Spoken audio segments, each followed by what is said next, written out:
मंगला काली भद्रकाली कपालिनी दुर्गा क्षमा शिवा धात्री सहास्वदा नमोस्तुते। सर्वमंगलमांगल्ये शिवे सर्वार्थसाधिके शरण्ये त्र्यंबके गौरी नारायणी नमोस्तुते। नारायणी नमोस्तुते। न तातो न माता न बंधुर्न दाता न पुत्रो न पुत्री न भृत्यो न भर्ता न जाया न विद्या न वृत्तिर्ममेव गतिस्त्वं गतिस्त्वं त्वमेका भवानी।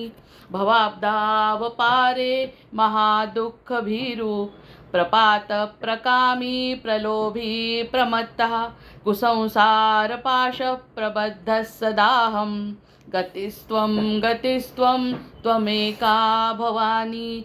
न जानामि दानं न च ध्यानयोगं न जानामि तन्त्रं न च स्तोत्रमन्त्रं न जानामि पूजां न च न्यासयोगं गतिस्त्वं गतिस्त्वं त्वमेका भवानी।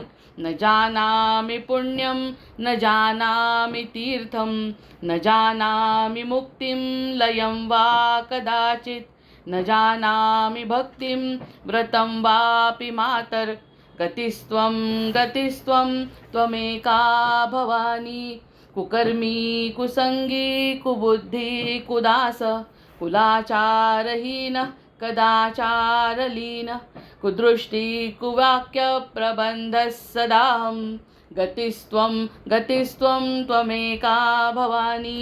प्रजेशं रमेशं महेशं सुरेशं दिनेशं निरीथेश्वरं वा कदाचित् न जानामि चान्यस्तदाहं शरण्यै गतिस्त्वं गतिस्त्वं त्वमेका भवानी। विवादे विषादे प्रमादे प्रवासे चले चानले पर्वते शत्रुमध्ये अरण्ये शरण्ये सदा मां प्रपाहि गतिस्त्वं गतिस्त्वं त्वमेका भवानी।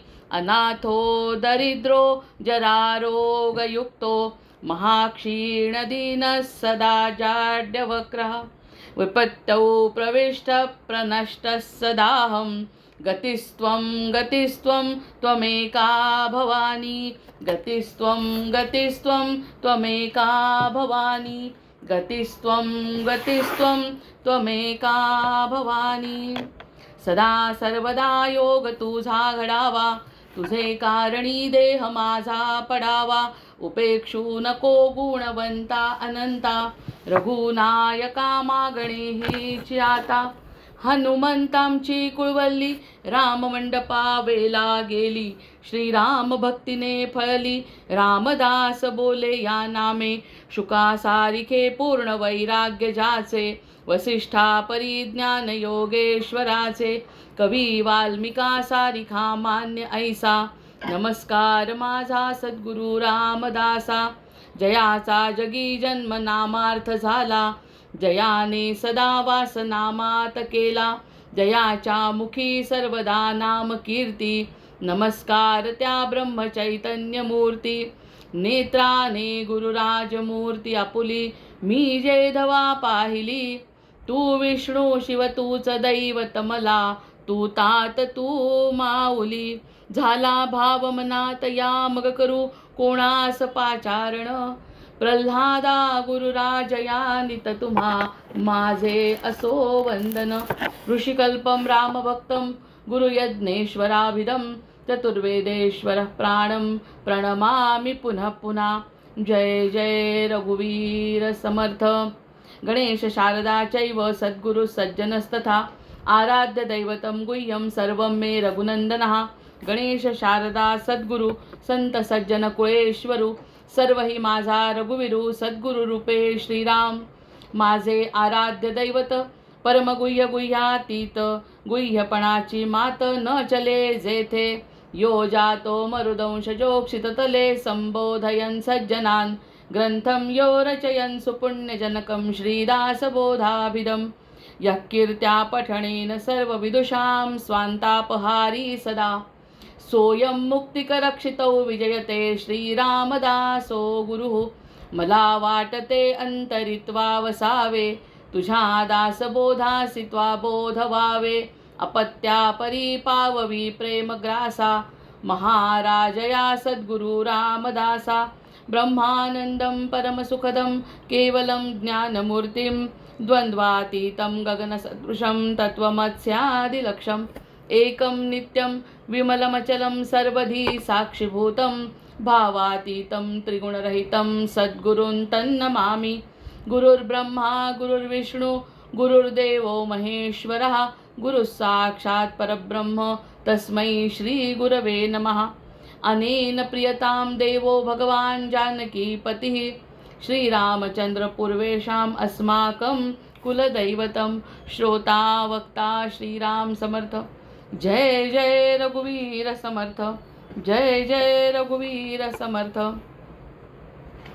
जय जय रघुवीर समर्थ. दशक 7वा, समाज 2, ब्रह्मनिरूपण. त्यातल्या 5-6 ओव्या आपल्या काल झाल्या आहेत. या ठिकाणी स्पष्ट ब्रह्माचं निरूपण सुरू झालं आहे.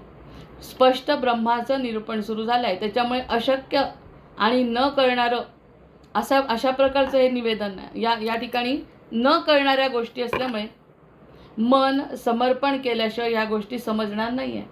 मन समर्पित झाल्याशिवाय या सगळ्या गोष्टी समजणार नाहीत. पण एक गोष्ट तरी निश्चित आपल्यासारख्यांना समजेल की काहीतरी अतिशय उत्तम असं काहीतरी सांगताय. त्याचा अनुभव येणं हा आपला जरी प्रयत्न असला तरी पण सद्गुरूंची कृपा लागते. आणि सद्गुरूंची कृपा मिळण्यासाठी अंतःकरण शुद्ध पाहिजे. अंतःकरण शुद्ध असल्याशिवाय सद्गुरूंची कृपा आपल्याला जाणवत नाही. जाणवल्याशिवाय ह्या गोष्टी आपल्याला कळत नाही. म्हणून आपण निदान एवढं तरी करू शकतो, जे कळत नाही असं वाटतंय ते चांगलं आहे. ते ज्ञानराज प्रभू तर नेहमी म्हणतात की तुम्हाला काही कळतंय असं म्हणणारा माणूस मला आवडत नाही. मला हे समजलं, आम्हाला हे समजलं असं म्हणणारा माणूस मला आवडत नाही. उलट मला हे कळत नाही असं मला कळतंय असं म्हणणारा माणूस मला खूप आवडतो म्हणे. की जो असं म्हणतो मला काहीच कळत नाही. मग ते म्हणतात काही कळून घेण्याची परमार्थामध्ये तशी फार आवश्यकताही नाही. फक्त भक्ती आणि प्रेम मनामध्ये असेल तर आपोआप आपल्याला आवश्यक असलेल्या गोष्टी आपल्याला समजावून सांगण्याची जबाबदारी सद्गुरूंची असते. आणि आपली ही जी बुद्धी आहे ना, ती बुद्धी सतत शोध घेतच असते. समाधान झाल्याशिवाय त्याला बरं वाटणार नाही. आज मी ब्रह्मनिरूपणावर चर्चा करत असताना आज माझं जे लिखाण झालं ब्रह्मनिरूपणावर, म्हणजे ब्रह्मनिरूपण सुरू असल्यामुळे जे लिखाण झालं ते थोडंसं 2 मिनटं आपल्यासमोर म्हणजे सांगायचा प्रयत्न. म्हणजे की वाटलं असं की मनकवडा राम आणि आत्माराम, मनकवडा मनाचं ओळखणारा राम असं जर आपल्याला वाटलं तर आपल्याला ओळखणारा राम, आपलं जे आराध्य दैवत आहे ते आपल्याला ओळखतं हे म्हणणं ही सगळ्यात मोठी साधन आहे असं वाटणं. आता हे ब्रह्मनिरूपण सुरू असल्यामुळे या मनात चिंतन येतं. कसं काय कुठून सुचतं असं म्हटलं तर चिंतनातून सुचतं. मी प्रत्येकालाच म्हटलं की ज्यांना ऐकून असं वाटलं त्यांनी 4 ओळी लिहिल्या तरी काही ना काही चिंतन मनातलं घडेल. मग मनकवडा राम म्हणजे अभावातून प्रभावाकडे ही माझी सिरीज आहे, त्यामध्ये लिहिलं आहे. मग ब्रह्मवाक्य आहे हे असं जर मी म्हटलं तर अतिशयोक्ती ठरणार नाही याची आता खात्री वाटते. आता खात्री वाटते ही अतिशयोक्ती नाही. म्हणजेच कधी ना कधी मला ही अतिशयोक्ती वाटत होती किंवा अतर्क्य वाटत होतं किंवा यावरती विश्वास नव्हता. म्हणजेच मायेचा प्रभाव होता, म्हणजेच अज्ञानाचा प्रभाव होता. या सगळ्या गोष्टी माझ्या एका शब्दातूनच माझ्या मला उकलत जातात की महावाक्य आहे हे ब्रह्मवाक्य, मनकवडा राम आत्माराम त्यांनीच लिहिलेलं महावाक्य असलं पाहिजे का? तर ते तर आहेच. पण त्यांच्यापर्यंत आपली बुद्धी पोचण्यासाठी आपण आपलेसुद्धा वाक्य टाकले पाहिजे. जसं म्हटलं अनंत कोटी ब्रह्मांडाचा नायक माझा आहे हे असूनसुद्धा जर माझं काम होत नसेल तर ते माझं प्रारब्ध आहे याचा मी स्वीकार करते, हे माझ्यासाठी महावाक्यच आहे. की त्याचा स्वीकार मला त्यांच्या आश्रयाने करता येणं हे माझ्यासाठी महावाक्य आहे. म्हणून या वाक्यांना महावाक्य वाटणं असं जर मी म्हटलं तर अतिशयोक्ती ठरणी. आज मी टाकलंय जय जय रघुवीर समर्थमध्ये ते मुळात हे आत्मचिंतन असल्याने. आणि तिथे स्पष्ट केलं जर समर्थांसारखी काळजी मी पण घेते की मुळात हे आत्मचिंतन असल्याने स्ववर केंद्रित आहे, माझ्या स्वतःवर केंद्रित आहे. आणि जो स्व एकमेकांच्या स्वशी सारखा झाला त्याला सगळ्यांना लागू पडणार आहे, म्हणून ते सत्य आहे आणि ते महावाक्य आहे. ज्यांचं लागू पडत नाही तो विरोधाभास जरी असला तरी शेवटी तिथेच जाणार आहे. जय जय रघुवीर समर्थ. म्हणजे सत्य जर एकदा हातात सापडलं तर असत्य जरी म्हटलं तरी सत्याला काही फरक पडत नाही. म्हणून ब्रह्मवाक्य आहे हे जर मी म्हटलं तर अतिशयोक्ती ठरणार नाही याची खात्री आता वाटते. आणि मुळात हे आत्मचिंतन असल्याने स्ववर केंद्रित आहे आणि बुद्धी. मग हे स्ववर केंद्रित असताना म्हणत असताना आपल्याला का पटत नाही याचं सुद्धा आत्मचिंतन करायला पाहिजे ना ब्रह्मनिरूपणामध्ये. तर मी म्हटलं 2 प्रकारची बुद्धी आहे. नंबर 1 देहबुद्धी. जी देहबुद्धी म्हणजे अज्ञान आणि मर्यादित बुद्धी. म्हणजे कितीही शिक्षण घेतलं तरीही मर्यादितच आहे ते बुद्धी. कारण अमर्यादित गोष्ट आपल्याला त्या बुद्धीच्या स्वरूपात सापडू शकत नाही हे आपल्या मनाला आता पटलं. म्हणून देहबुद्धी म्हणजे अज्ञान आणि मर्यादित बुद्धी आणि आत्मबुद्धी म्हणजे ज्ञान आणि अंतिम सत्य. हे आपल्या रघुवीर समर्थमध्ये पाठवलेला लेख आहे. मग पहिला स्व जाणणारी बुद्धी जी आहे समजून उमजून बदलवून दुसऱ्या स्वमध्ये प्रतिष्ठित करणे सोपं कसं असेल. आत्तापर्यंत जे पटत होतं त्या सगळ्या पटणाऱ्या गोष्टी आता पटायला नको आहे. जे खरं वाटतं आहे ते खरं वाटायला नको आहे आणि जे खरं नाही वाटत होतं आत्तापर्यंत ते खरं वाटायला पाहिजे. असं बुद्धीचं परिवर्तन करणं सोपं कसं असेल. म्हणून सगळा गोंधळ अस्वस्थता अस्पष्टता असते हे खरं आहे आणि हे जीवाचं लक्षण आहे. जीव आहे म्हणजे हे लक्षण असणारच आहे जीवाचं. पण जीवाच्या वर उचलायचं असेल आपल्याला, जीवाला आत्म्यापर्यंत जर न्यायचं असेल आणि आत्मा परमात्म्याचा असल्यामुळे आपल्याला ती एक रिस्क घ्यावी लागणार आहे. कोणती रिस्क आहे ती. जीवच राहून सुखी झाला असता, जीवामधल्या सगळ्या गोष्टी जर जीवाला मिळाल्या असत्या, मी म्हटलं जीवच राहून जर सुखी झाला असता तर सगळे प्रश्न मिटले असते. कशाला आपण काय भावते मजला जीव का व्याकुळ होतो, आनंदाचा शोध घेत असे पुन्हा पुन्हा भरकटतो असं का म्हटलं असतं आपण. म्हटलंच नसतं. जर जीवाला जीवातूनच शांती मिळाली असती, सुखी झाला असता तर सगळे प्रश्न मिटले असते. मर्यादित रूपे अमर्याद स्वरूपाचा अंश असल्यामुळे पण आपल्याला एक शोध लागला ब्रह्मनिरूपणामुळे समर्थांच्या कृपेमुळे की मर्यादित रूपे अमर्याद स्वरूपाचा अंश आहे. त्यामुळे त्याची तळमळ शांत होत नाही. अरे अमर्याद स्वरूपाचा अंश असल्यावर मर्यादित गोष्टींनी तो शांत कसा होईल. मर्यादित गोष्टी सोडून अमर्यादाकडे धाव घेतली तरच त्या अमर्याद आत्म्याला शांती मिळेल की नाही. म्हणून मर्यादित रूपे अमर्याद स्वरूपाचा अंश असल्याने त्याची तळमळ शांत होत नाही आणि खरं समाधान मिळत नाही जोपर्यंत तो स्वतः अमर्याद होत नाही. हाच अमर्याद स्व म्हणजे दुसरा स्व. हा दुसरा स्व आहे. पहिल्या बुद्धीला जो पटला तो मर्यादित स्व आहे आणि दुसऱ्या बुद्धीला म्हणजे बुद्धीला दुसरा स्व पटणे म्हणजे तो अमर्याद स्वच आहे. आत्मचिंतन चाललंय म्हणजे पहिल्या ओळीमध्ये म्हटलं आपण की मुळातच हे आत्मचिंतन असल्याने स्ववर केंद्रित आहे. स्ववर केंद्रित असल्यामुळे आत्मचिंतन दुसरा स्व स्वतः आपणच आहोत. दुसरा स्व स्वतः आपणच आहोत. फक्त पहिला स्व ओळखून नव्या स्वची ओळख धारण करणे ही घटना घडणे म्हणजे खरा चमत्कार आहे. आता हे निदान जाणवायला तरी लागलं. या ब्रह्मनिरूपणातून असा जर चिंतन घडत असेल तर अतिशय समर्थांची कृपा म्हणावी लागेल. देहरूपाने जन्म मिळाला हा काही चमत्कार नाही का. हाही चमत्कारच आहे पण तो दृश्य आहे. तो दृश्यातला चमत्कार आहे. दृश्यामध्ये मला सगळं दिसतंय आणि जे जे दिसतंय ते ओळखण्याचं सामर्थ्य माझ्या डोळ्यांना माझ्या कानांना माझ्या हृदयाला माझ्या बुद्धीला आहे. हे काही कमी चमत्कार नाही. पण हे पशुपक्ष्यांनाही आहे ना. हे सगळ्या पशुपक्ष्यांना सुद्धा असल्यामुळे त्यापेक्षा काहीतरी वेगळं आपल्याजवळ आहे अशी जाणीव होणे म्हणजे दुसऱ्या स्वकडे आपण वळणे नाही का. मग देहरूपाने जन्म मिळाला हाही चमत्कार आहे पण तो दृश्यरूप आहे. या देहाचा आधार आणि या देहाचा जो आधार आहे तो चैतन्य म्हणजे आत्मा आणि त्या आत्म्याचं स्वरूप परमात्म्याचा अंश आहे हे जाणवणे म्हणजे जगी धन्य तो दास सर्वोत्तमाचा या महावाक्याचा स्वानंद अनुभवणे आहे. म्हणून हा खरा दैवी चमत्कार आपल्याला जाणवतो जिथे आपण म्हटलं अथातो ब्रह्मजिज्ञासा अथातो आत्मजिज्ञासा असलेला जो जीव आहे त्या जीवाला या ठिकाणी या महावाक्यांनी शांती मिळते. मर्यादित स्वरूपात स्वतः प्रतिष्ठित असलेला आत्माराम. मग आता ह्या आत्म्याला आपण आत्माराम म्हटलं पाहिजे ना. मोठा स्व आहे. स्व मोठा आहे. राम सगुण राम आणि निर्गुण राम ही व्याख्या आपण बघितली. राम सगुण राम. रामाचं तत्व म्हणजे ब्रह्म तो सगुण आणि निर्गुण म्हणजेच पुन्हा परब्रह्म. तसं आत्माराम सगुण राम आणि निर्गुण राम. मग तोच आत्माराम जर आहे मर्यादित स्वरूपात स्वतः प्रतिष्ठित असलेला जो आत्माराम ओळखण्यासाठी त्याचीच माया अडथळा करते, त्याचीच माया परीक्षा घेते. जे आवश्यक आहे ते सगळे मनाचे खेळ उघड करते आणि मनाला स्वकडे वळवते. मग ह्या परीक्षांना टाळणं योग्य आहे का.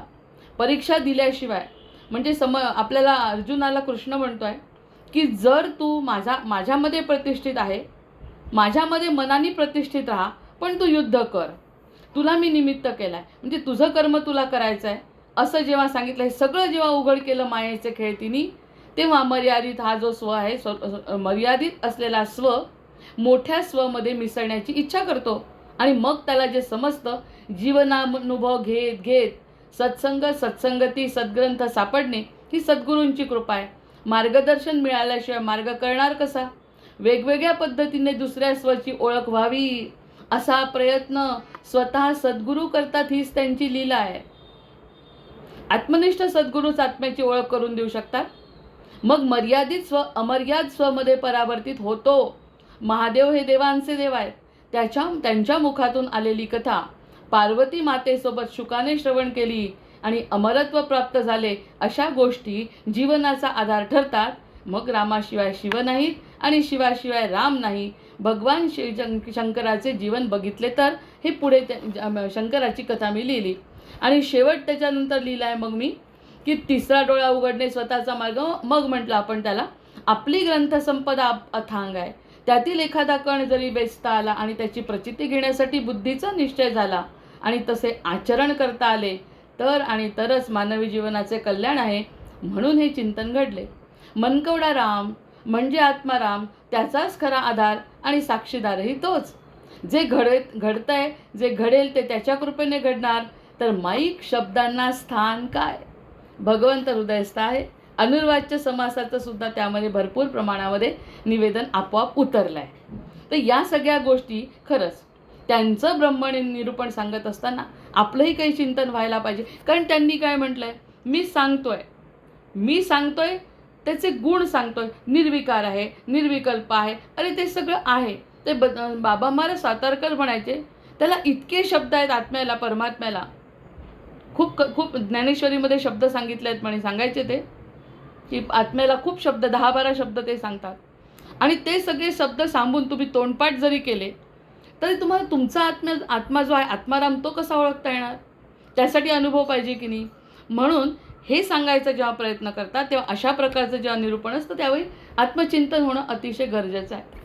हा दासबोध असो किंवा कोणताही ग्रंथ, कशाला भगवद्गीतासुद्धा, त्याच्यातला एक कण जरी आपल्याला समजला आणि आचरणात आणला तर ते ग्रंथ आचरणासाठी आहेत आणि कलियुगामध्ये तर ते अतिशय छान पद्धतीने लागू पडतात. तर ते निरूपण करत असताना तो जसा निर्विकार आहे, तो आपला अंश आहे असं म्हटल्याबरोबर यावरती एवढं मोठं चिंतन झालं. आणि आपला आहे म्हटल्यावर ते ब्रह्मवाक्य पटणं, आधी आपल्या बुद्धीला ब्रह्मवाक्य पटत नाही, नुसते वरवर उडून जातात.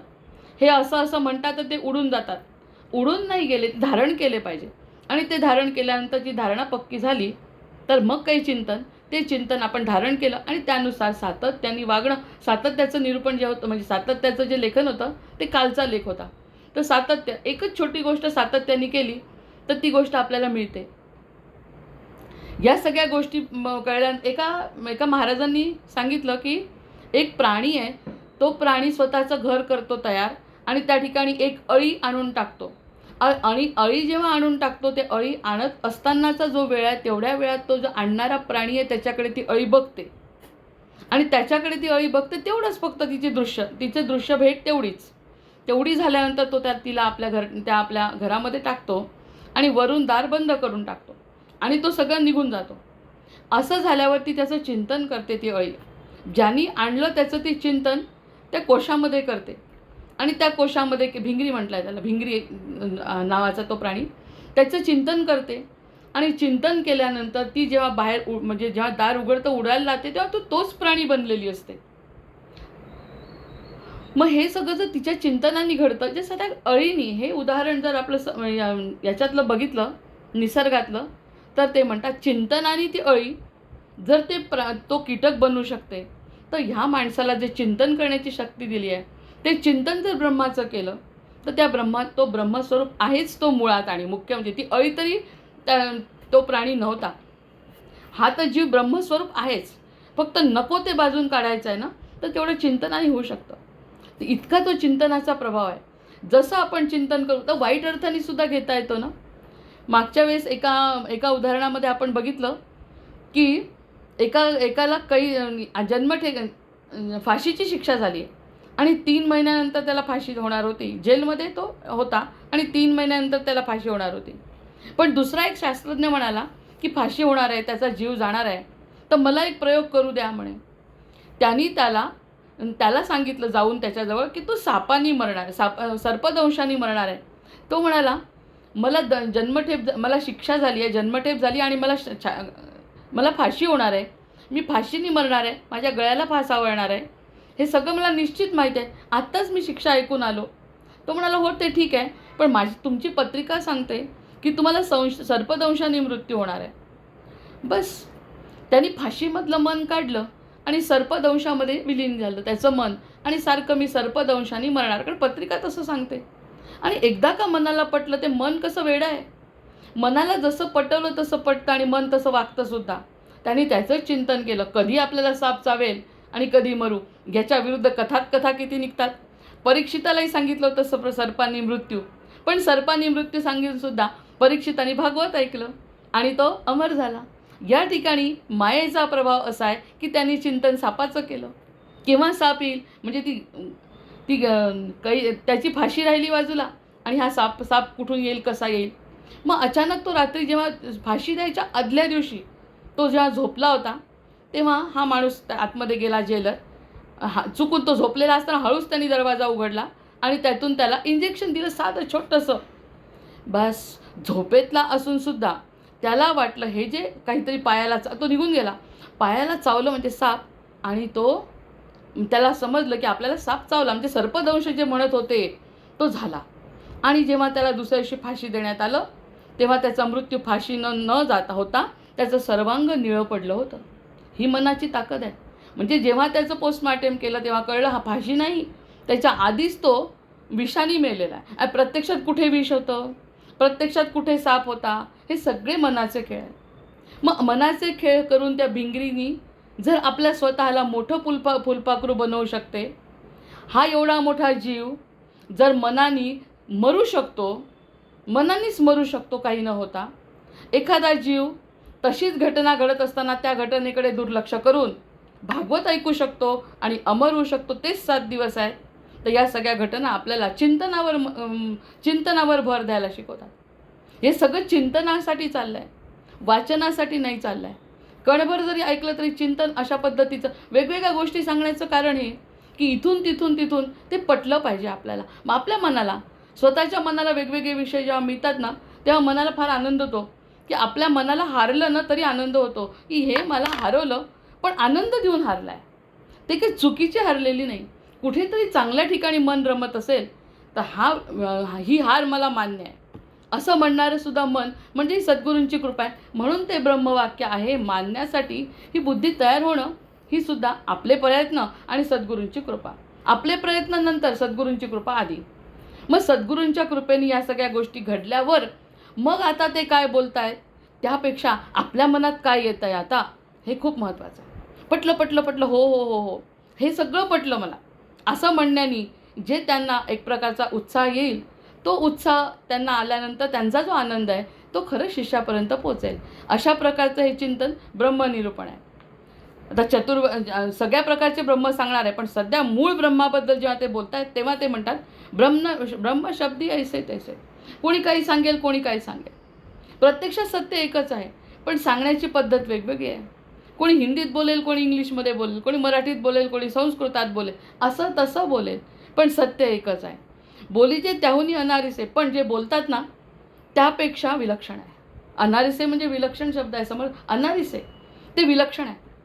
मग हा जो त्यांनी सांगितलं, आपण त्या विलक्षण शब्दावरती भर दिला आणि काय विलक्षण असेल अशी जर मनाची संकल्पना केली आणि मन जर त्यात रमलं तर म्हणजे त्याच्या विषबाधेने त्याचा मृत्यू आधीच झाला, याच्या विषबाधेने याला काहीच फरक पडला नाही, याच्या दर्शनाने ती त्याच्या स्वरूपात गेली, तर आपल्या चिंतनाने काय होईल.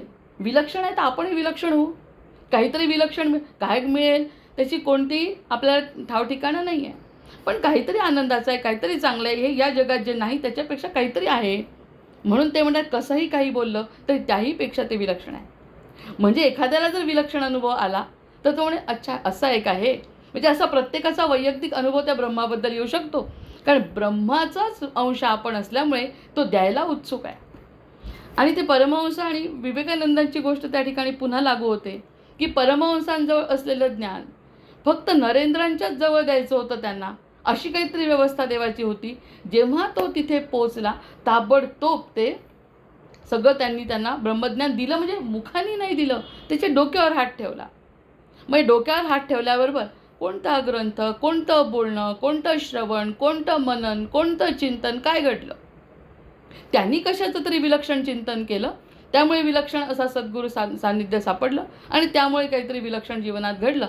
आणि जो चमत्कार घडणं म्हणजे जीवनाचं, मानव जीवनाचं सार्थक आहे, जे परीक्षिताला शुकाचार्यांनी दिलं.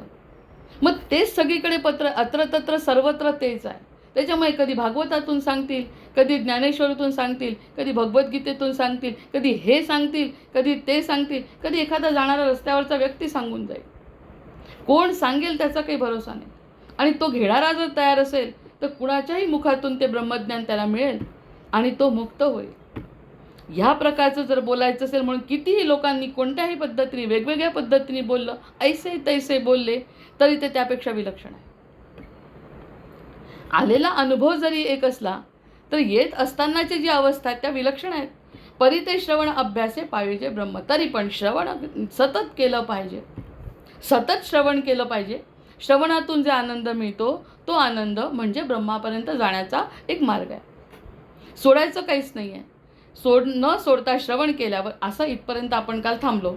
नंतर ब्रह्मास नामे अनंत परिते ब्रह्मनामातीत ब्रह्मास हेत दृष्टांत देताना शोभती श्रीराम. आता ह्या जे सगळ्या ओव्या आहेत ना त्या नुसत्या वाचण्यासारख्या आहेत, कारण त्याचं जे सार आहे ते सुरुवातीलाच माझ्या चिंतनामध्ये आलं आहे. कारण त्याच्या शब्दांना ते शब्द देत आहेत फक्त. ब्रह्मास नामे अनंत, त्याला अनंत नामे आहेत. परिते ब्रह्मनामातीत, अनंत नाम दिले तरीसुद्धा तो अजन्म आहे, तरी त्याला नाव नाही, देता येत नाही नाव. आम्ही कोणत्या नावाने त्याला देऊ? जे नाव देऊ त्याला ते कमी पडत आहे, जी उपमा त्याला देऊ ती कमी आहे. आणि आपण तर सतत मर्यादित विचार करत असल्यामुळे आपल्या मर्यादित बुद्धीप्रमाणे आपण त्याचा विचार करतो. आज माझं हे काम केलं म्हणजे तो तसं काम करणारा असेल. त्या बाईंनी जेव्हा विश्वास ठेवला, एक गोंदवलेकर महाराजांच्या जीवनातला जो प्रसंग आपण नेहमी बोलतो, त्यांनी सांगितलं, मी संध्याकाळच्या वेळी जंगलातून जायला निघाले आणि जंगलातून जात असताना मला भीती वाटते पण जाणं भाग आहे. आता रामराय तू माझं रक्षण कर, असं जेव्हा त्या बाईंनी सांगितलं, मनातल्या मनात सांगितलं आणि थोडे 2 कोस नाही जात तर त्यांना लुटलं दोघांनाही. तेव्हाही तिच्यावरचा विश्वास उडला नाही तिचा. न उडता सुद्धा ती म्हणाली रामरायाची इच्छा. आणि थोडे आणखीन पुढे गेले. म्हणजे हा कठीण प्रसंग कसोटीचा प्रसंग होता की एवढं सगळं लुटून तुझं नाव घेऊन मी निघाली. जसं आपण म्हणतो की आम्ही कृष्णाचे, आम्ही रामाचे, आणि प्रत्यक्षात जीवनात अडचणी, असं म्हटलं रामाचं कसं? रामाला सगळं माहिती आहे. मग ह्या सगळ्या गोष्टी घडल्या. पुढे जेव्हा गेले तर 2 पोलीस आले आणि त्यांनी त्या लुटलेलं सगळं त्यांना दिलं. नवरा बायकोला सन्मानाने त्यांच्या घरी पोहोचवलं. म्हणजे तो जो विश्वासाचा भाग होता त्या ठिकाणी, त्या विश्वासाच्या ठिकाणी तिला काहीतरी ब्रह्मानुभव आला आणि त्या ठिकाणी रामराय प्रगट झाले. आता त्याचा संदर्भ ऐसे तैसे, तिने सांगितलेला संदर्भ जर मी लावला आणि मी जंगलात गेली आणि माझ्यासाठी जर राम आला नाही तर तो राम नाही असा अर्थ काढला तर तो विलक्षण अर्थ काढायला पाहिजे त्यातून. तो म्हणजे तोच नाही.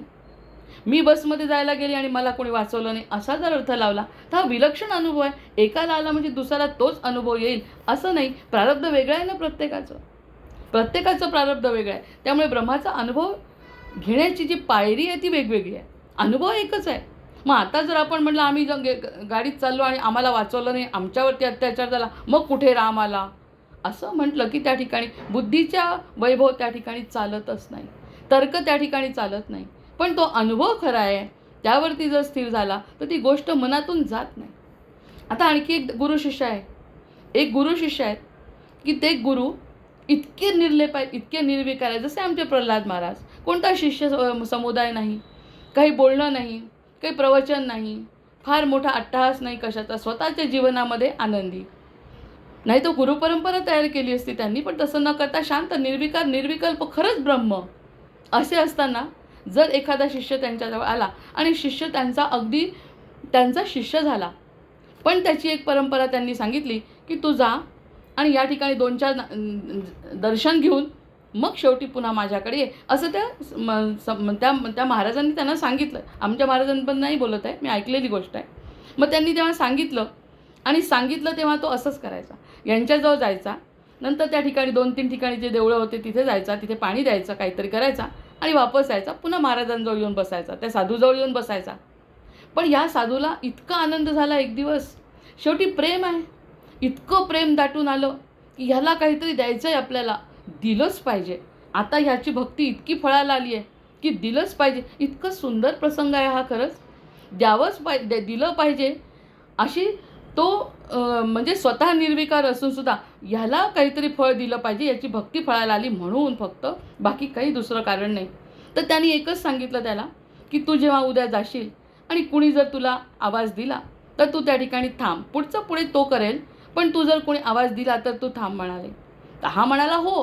पण जसा त्याच्या मनात भक्तिभाव असल्यामुळे हा तसाच गेला.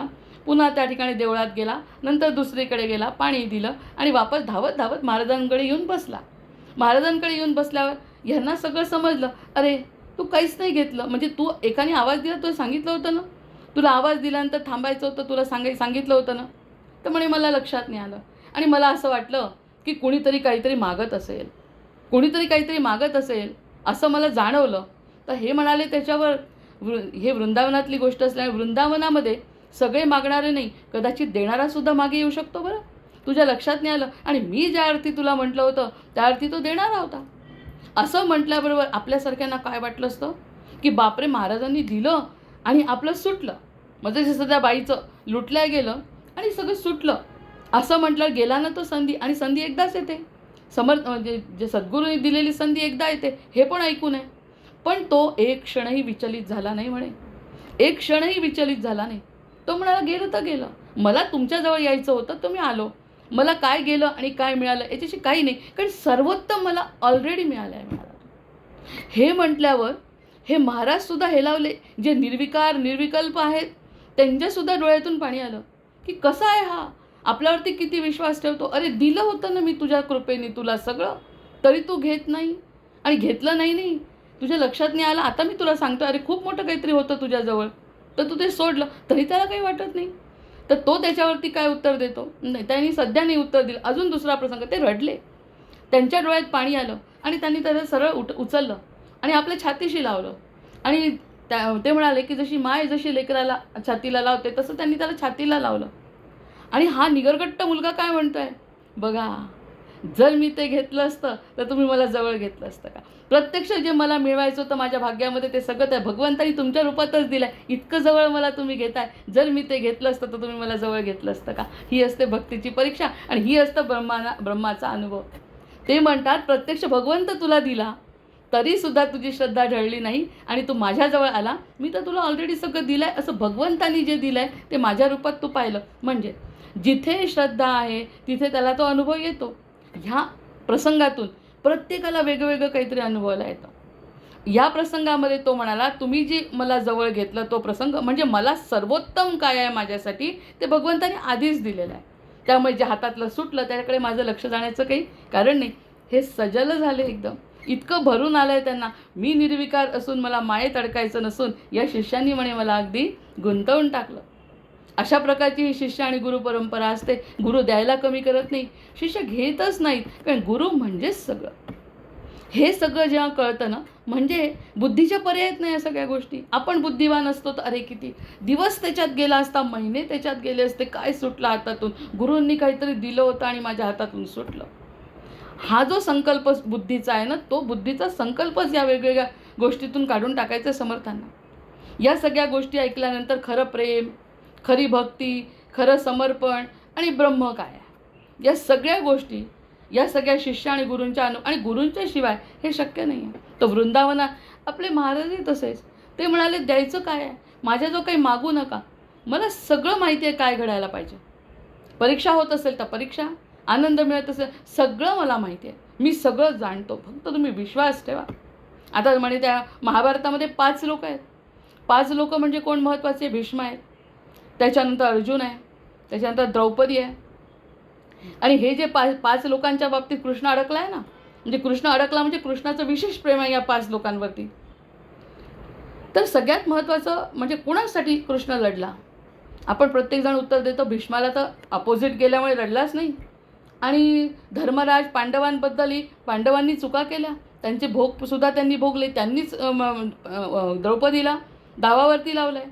या सगळ्या गोष्टी असल्यामुळे त्यांनी त्यांच्या कर्माची फळं भोगली. पण आपली जी द्रौपदी आहे ती उगाच अडकली आहे या ठिकाणी.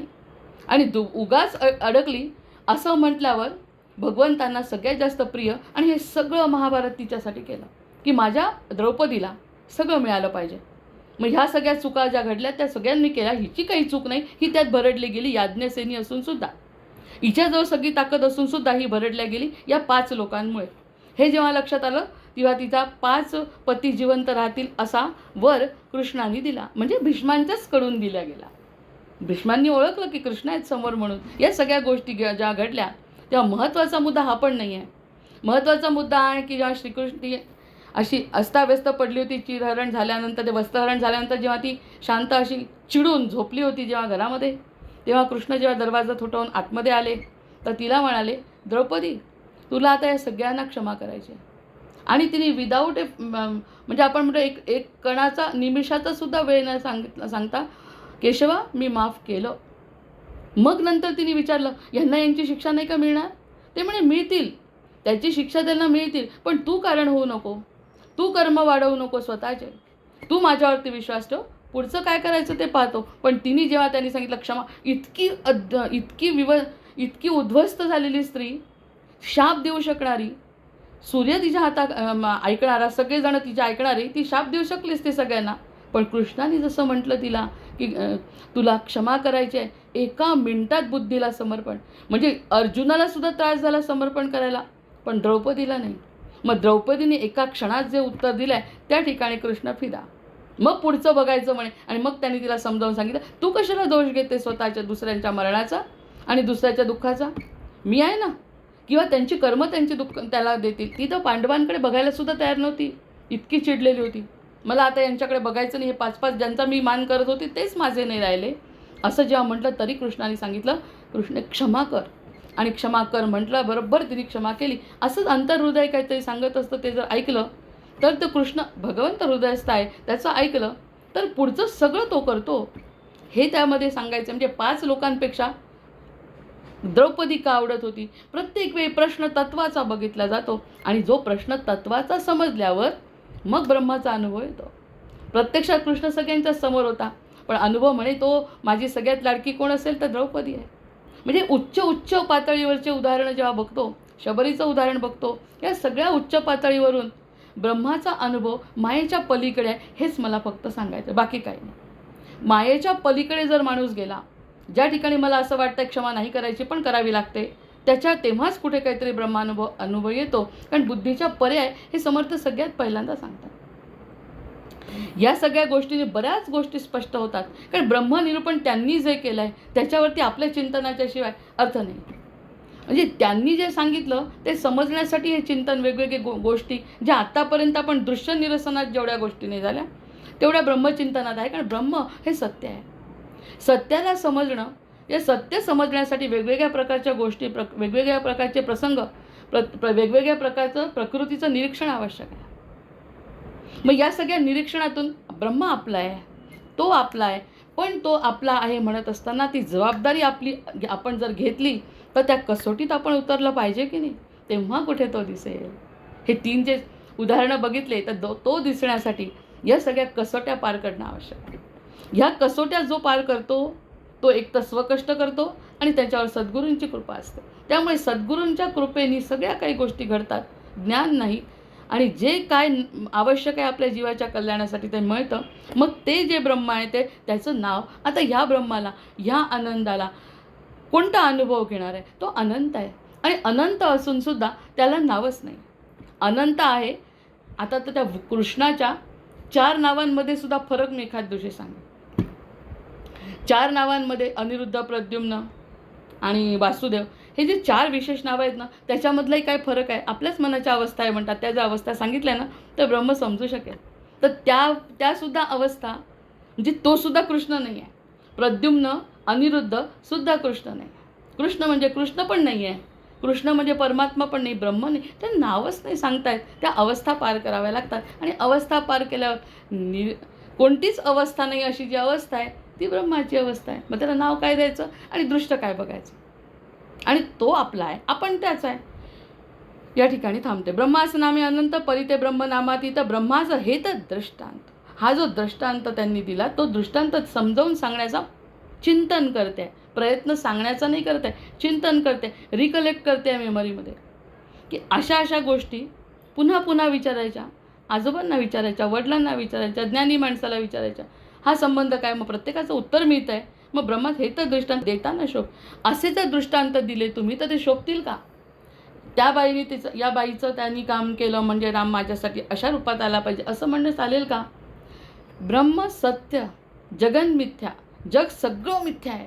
तुझी बुद्धी, तुझा देह, तुझे मन सगळं सगळं सगळं मिथ्या आहे. फक्त तो सत्य आहे. यावरती जेव्हा स्थिर झालं तेव्हा कुठे त्याचा अनुभव तो देईल. तो देईल म्हणजे काय? त्याचा अनुभव स्वरूपातून प्रगट होईल. जय जय रघुवीर समर्थ. तो देणारा आपलाच असल्यामुळे आपल्यातूनच तो प्रगट होईल. त्यामुळे त्याला नाव गाव दृष्ट असं काही सांगता येणार नाही. ब्रह्मासारिखे दुसरे पाहता काय आहे खरे, ब्रह्मदृष्टांत उत्तरे कदा नसावे. ब्रह्माच्या दृष्टांताचं उत्तर मिळत नाही. अरे मिळत नाही तर ग्रंथ कसे काय होत आहेत? मिळत नाही तर ओव्या कशा काय संपतायत? उलट बाकीच्या ओव्यांपेक्षा जास्त त्रास इथे का होतोय? त्रास नाही, वेळ का जातोय? खूप काही आहे त्याच्यात. हिरे गारा एका ठाई असतात, पण त्यातले हिरे शोधून काढणं आपली जबाबदारी आहे ना.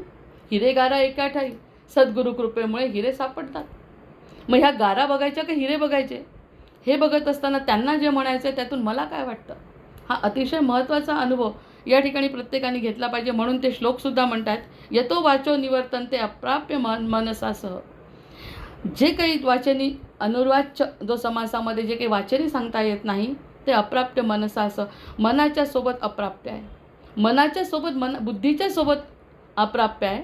मनाच्या सोबत आपण काहीही कल्पना करू शकतो. म्हणून तो शब्द अनारिसे हा शब्द आपण पकडून ठेवायचा, की तो अनारिसे म्हणजे विलक्षण असा अनुभव, विलक्षण अशी शांती, विलक्षण असं समाधान, विलक्षण अशी शून्यता, म्हणजे त्या ब्रह्माचा अनुभव घेणे आणि पुन्हा आपल्या जगामध्ये आपलं काम करणे.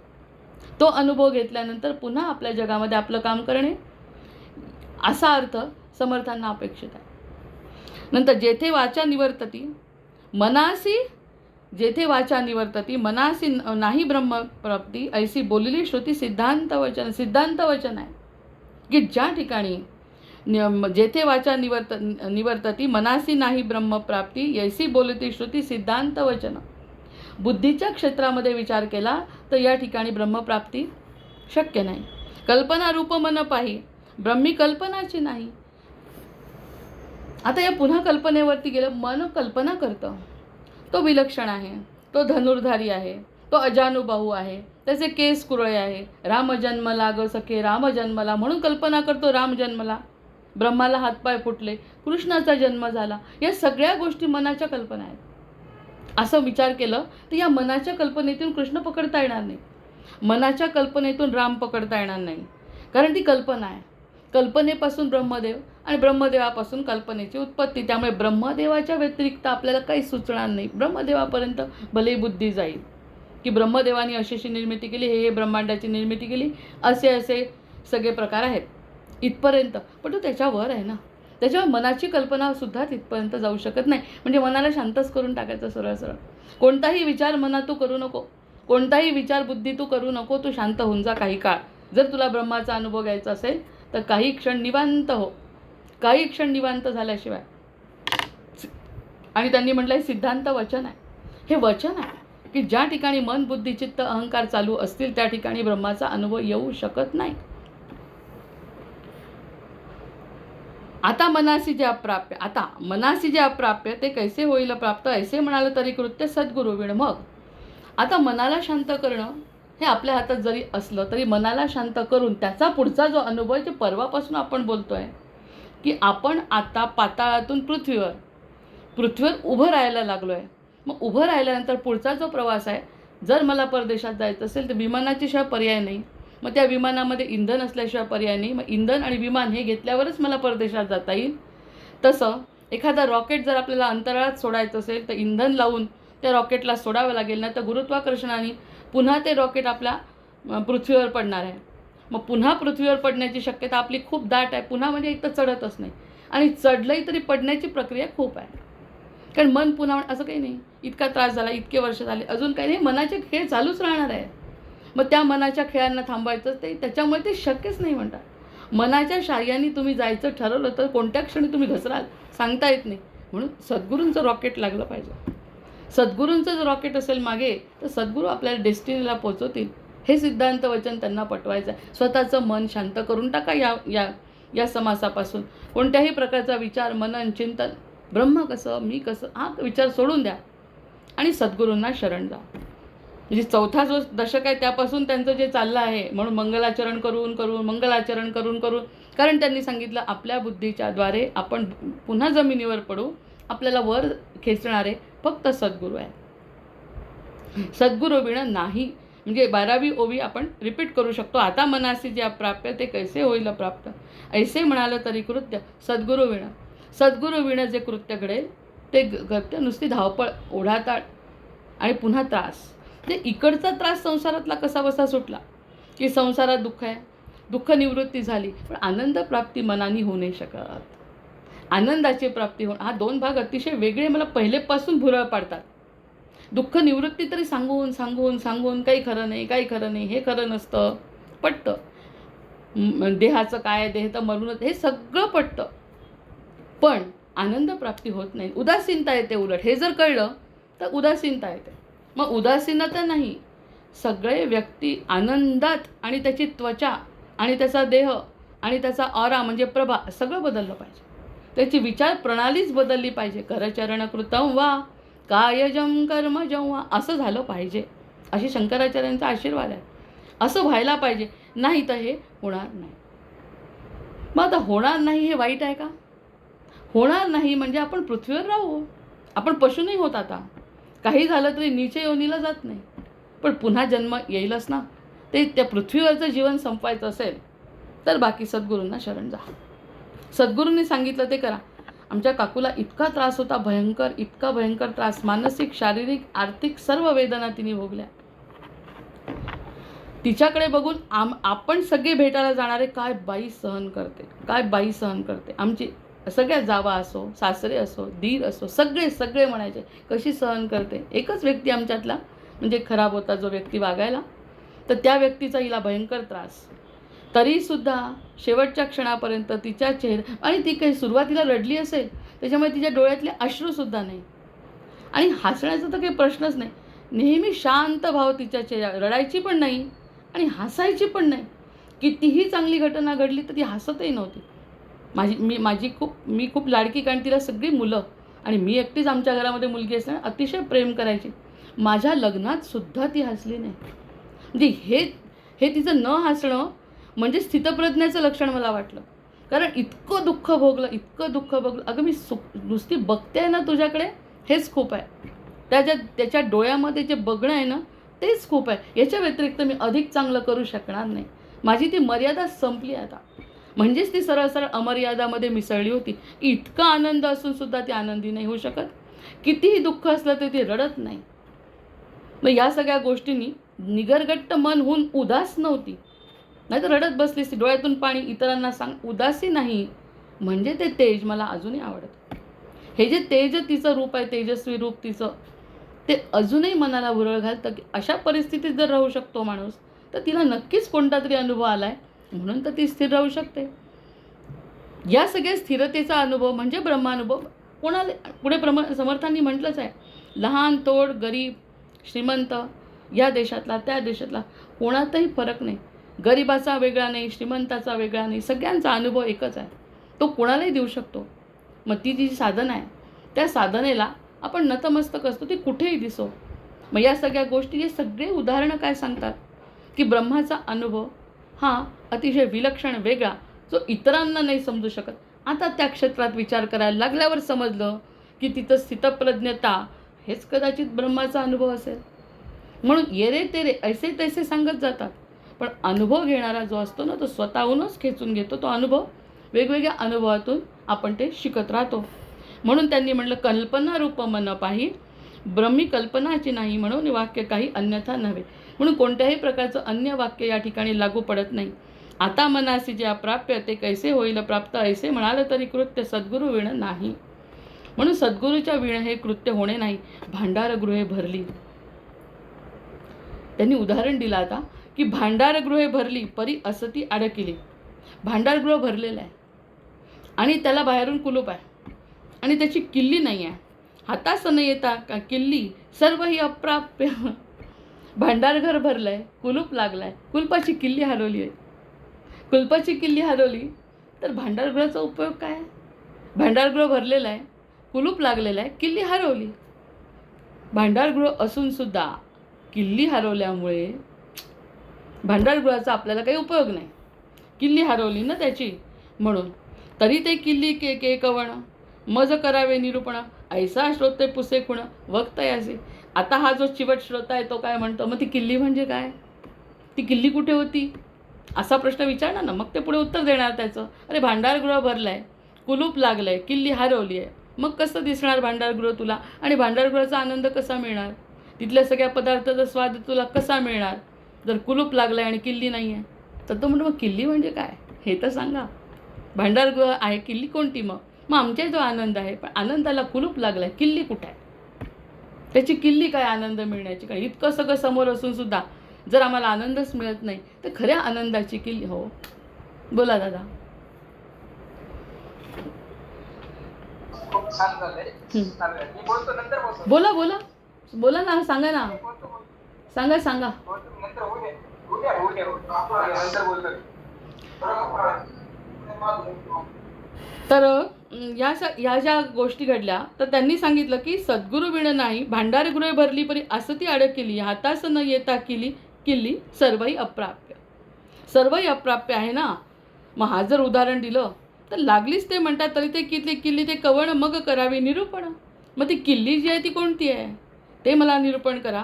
ऐसा श्रोता पुसे गुण वक्त यासी. वक्त याला श्रोता विचारतोय ती किल्ली सांगा आता. अर्थातच एवढं जर बोलून ठेवलं आनंद आहे आणि आनंद जर मिळत नाही तर त्याची किल्ली कुठे हरवली आहे, कोणती किल्ली आहे विचारणारच ना. सद्गुरू कृपा त्याची किल्ली.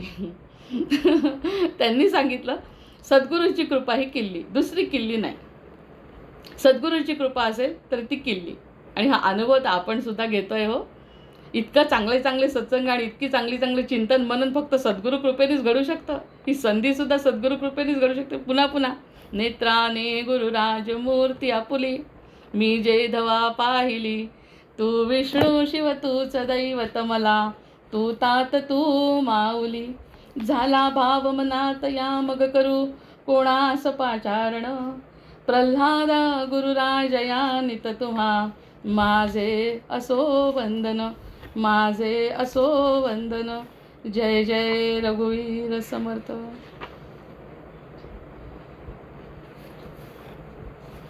एक मिनिट.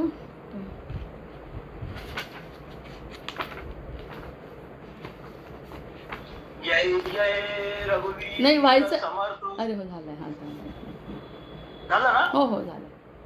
हा मी म्हटलं का थांबायचं. झाले साधनाचे फळ संसार झाला सफळ. निर्गुण ब्रह्माचे निश्चळ अंतरी बिंबले श्रीराम. हिशेब झाला मायेचा झाला निवाडा तत्वांचा. साध्य होता साधनांचा ठाव नाही श्रीराम. स्वप्नी जे जे देखिले ते ते जागृतीस उडाले. सहजची अनिर्वाच्य झाले बोलता नये श्रीराम. ऐसे विवेके जाणावे प्रत्यये खुणेशी बाणावे. जन्म मृत्यूच्या नावे शून्याकार श्रीराम. भक्ताचे निसाभिमाने कृपा केली दाशकीने. समर्थ कृपेची वचने तो हा दास बोध श्रीराम. 20 दशक दासबोध श्रवणद्वारे घेता शोध. मनन करत्यास विशद परमार्थ होतो श्रीराम. 20 दशक 200 समास साधके पावे सावकाश. विवरता विशेष कळो लागे श्रीराम. ग्रंथाचे करावे स्तवन स्तवनाचे काय प्रयोजन, येथे प्रत्ययाच कारण, प्रत्ययो पहावा श्रीराम. ते तव पाचा भूतांचा, करता आत्मा तेथीचा, आणि कवित्व प्रकार मनुष्याचा, कशावरुनी श्रीराम. सकळ करणे जगदीशाचे, आणि कवित्वची काय मनुष्याचे, ऐशा अप्रमाण बोलण्याचे, काय घ्यावे श्रीराम. सकळ देहाचा झाडा केला, तत्व समुदाय उडाला, तेथे कोण्या पदार्थाला, आपुले म्हणावे श्रीराम. ऐसी विषया विचाराची कामे, उगेच भ्रमो नये भ्रमे, जगदीश्वरी अनुक्रमे, सकल केले श्रीराम. इति श्री जय जय रघुवीर समर्थ, जय जय रघुवीर समर्थ, जय जय रघुवीर समर्थ. जय श्री कृष्ण. हो.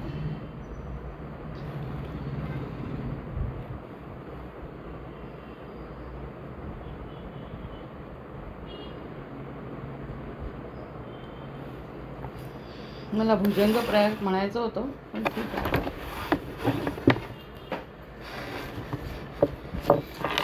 वंदे देवं विष्णुमशेषस्थितिहेतुं, त्वामध्यात्मज्ञानविरन्तर्हृदि भाव्यं, हेया हेयद्वन्द्वविहीनं परमेकं, सत्तामात्रं सर्वरदुस्तं ऋषिरूपं, प्राणापानौ निश्चयबुद्ध्या रुधिरुद्वा, छित्त्वा सर्वसंशयबन्धं विषयोगान्, पश्यन्ति शम्यं गतमोहायतयस्तं, वन्दे रामं रत्नकिरीटं रविभासं, मायातीतं माधवमाद्यं जगदादिं, मानातीतं मोहविनाशं मुनिवन्द्यं, योगिध्येयं योगविधानं परिपूर्णं, वन्दे रामं रञ्जितलोकं रमणीयं, भावाभावप्रत्ययहीनं भवमुख्यै, योगासक्तिरर्चितपादाम्बुजयुग्मं, नित्यं शुद्धं बुद्धिमनन्तं प्रणवाख्यं, वन्दे रामं वीरमशेषासुरधावं, त्वं मे नाथो नाथितकार्याखिलकारी, मानातीतो माधवरूपोऽखिलधारी, भक्त्यागम्यो भावितरूपो भवहारी, योगाभ्यासैर्भावितचेतः सहचारी, त्वामद्यन्तं लोकततीनां परमीशं, लोकानां नो लौकिकमानैरुदिगम्यं, भक्तिश्रद्धाभावसमेतैर्भजनीयं, वन्दे रामं सुन्दरमिन्दीवरनीलं, को वा ज्ञातुं त्वामतिमानं गतमानं, मानासक्तो माधवशक्तो मुनिमान्यं, वृन्दारण्ये वन्दितवृन्दाकरवृन्दं, वन्दे रामं भवमुखवन्द्यं सुखकन्दं, नानाशास्त्रैर्वेदकदम्बैर्प्रतिपाद्यं, नित्यानन्दं निर्विषयज्ञानमनादिं, मत्सेवार्थं मानुषभावं प्रतिपन्नं, वन्दे रामं मरकतवर्णं मथुरेशं, श्रद्धायुक्तो यः पठति इमं स्तवमाद्यं, ब्रह्मं ब्रह्मज्ञानविधानं भुविमर्त्यं, रामं श्यामं कामिदकामप्रदमीशं, ध्यात्वा ध्यात्वा पातकजालैर्विगतः स्यात्, सीताकान्तस्मरण जय जय राम महारुद्र हनुमान की जय. भर्जनं भवबीजानामर्जनं सुखसम्पदां, तर्जनं यमदूतानां राम रामेति गर्जनम्, आवाहनं न जानामि तवार्चन, पूजां चैव न जानामि, क्षम्यतां परमेश्वर, क्षम्यतां परमेश्वर, क्षम्यतां परमेश्वर. जय जय रघुवीर समर्थ.